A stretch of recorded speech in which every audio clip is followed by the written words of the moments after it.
woman made a horrifying discovery. A strange wooden sculpture had suddenly appeared in her house. When the woman looked down from upstairs, she was shocked. Nami, startled, glanced back down again, but the wooden sculpture had returned to its original state. Nami cautiously made her way downstairs. She picked up her broken phone from the dining table. Curiously, she looked at the sculpture's open mouth. As she was about to reach inside, a strong sense of unease stopped her movement. She walked around the back of the sculpture and discovered 5 round holes in the top. It seemed like something was inside. The woman grabbed a pair of tweezers and carefully pulled a strand of white hair out from one hole. Then she retrieved a tooth from another hole and a test tube containing fresh blood from another. Just as she was about to continue examining the sculpture, a voice suddenly shouted. A woman's angry scream came from afar, telling her to put everything back, because it was a dangerous cursed object. The woman's name was Liu Ying. She was a blind spiritual medium, with the ability to read the memories of an object's owner from their life. Not long ago, her sister was brutally murdered. Her brother-in-law brought the murderer's belongings to her. Liu Ying opened the prosthetic eye. The moment her finger touched it, the murderer's memories flooded her mind. A figure in black appeared.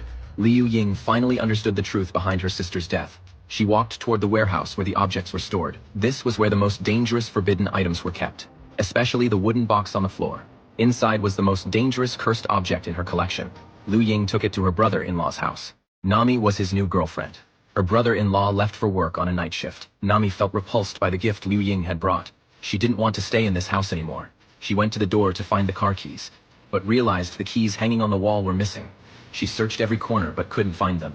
The house was in a remote area. She couldn't leave at the moment. Nami decided to go back to her room and turned off the living room lights on her way. In the darkness, Liu Ying slowly approached the dining table. She stretched her arms wide, imitating the same posture as the wooden sculpture. Nami returned to her room, picked up the camera she had found in the warehouse, and began watching the footage. Feeling uneasy, her eyes kept darting toward the door.